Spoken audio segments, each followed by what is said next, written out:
Norwich, I'm the MD of FXhome. I haven't seen this presentation, so let's hope it goes well. Okay, yeah, I started the company about 11 years ago. It was one man, sort of in a bedroom, that kind of thing. We've grown now to about 16 people. This really does video software and photo software as well. So yeah, the business grew from a background of just trying to make video software for like-minded people into an actual company. It took a long time. It was really, it was a real pain. But it was only sort of more recently, over the last 5 years, that we've got bigger and bigger. And we had lots of support from the bank, everything that you needed. So we thought we're going to make an amazing product, and we did the business plan. We did everything. We talked to the bank. We talked to them for over a couple of years. We invested all of our own money in it that we had made for a very, very long time. And then a bank that I won't name, 2 months before the release of that product, pulled all of our marketing money completely. So we had invested £500,000 in making this product, and then we didn't have £200,000 to market it. And that's where Tom is going to come in on it. Yeah, because I joined as the new marketing manager at that moment. And we talked a lot about what our plans were going to be and how we were going to reach new markets and show this great product to loads of people, but suddenly we were extremely lost and in a massive amount of panic, and we had to think about what we're going to do now, because everything that we had planned we had to completely throw out the window. And so we had to, in a way, start behaving like a startup company again. We went back to kind of the core principles and thought about what we were good at and what we already had in place. And one of the things that we did have in place was a really strong social networking capability. From the start of the company, we'd been running forums, we'd been hosting video before YouTube, we'd been around for a long time, and we had this great network of people who'd grown up with us as a company.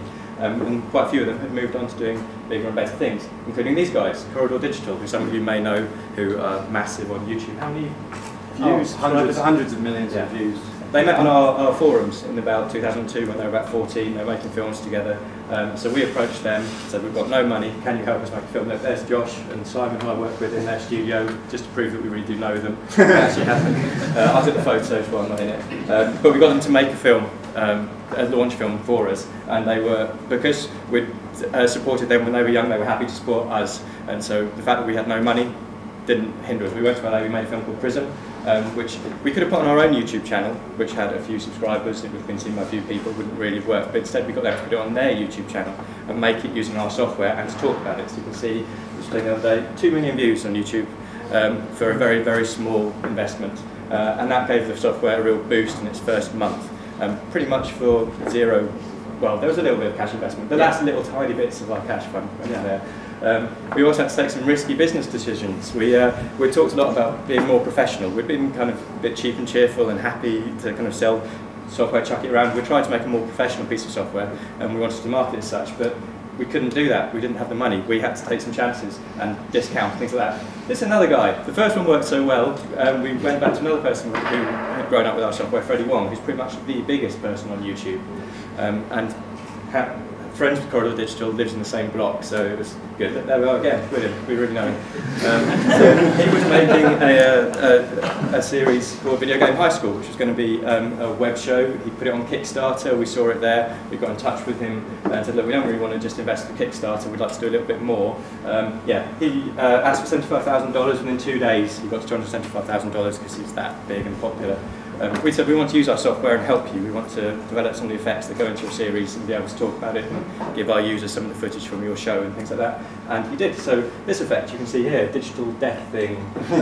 We be inside a computer game. Yes, yeah, that's how it works. So he said, I want to do this. It takes me ages in my current software. What can you do to help? So we made him a plugin that did that exact job, which we were then able to give to our users as a free. There's happening inside our software. This is a tutorial from YouTube where we show people how to do it.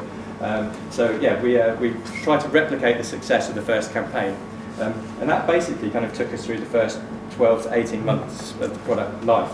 But what we worked really hard at is keeping a conversation going. Our strengths were always in social media, and social media was free to low cost. So we run our forums, we have our YouTube channel, we're very, very active on Twitter, and we talked a lot to all these people all around the world who use our software. We just launched Hit Film 2, the second version of the program came out. Because we had that great network in place and great communications to those people, we had 40% of our users upgrading within the first month, which was the best month the company had ever had. We've also got a distributor in place with Westcott and Sony have disappeared. And we've had a great month and it's made a real difference to our company. So we had to behave like a startup to get back to where we wanted to be.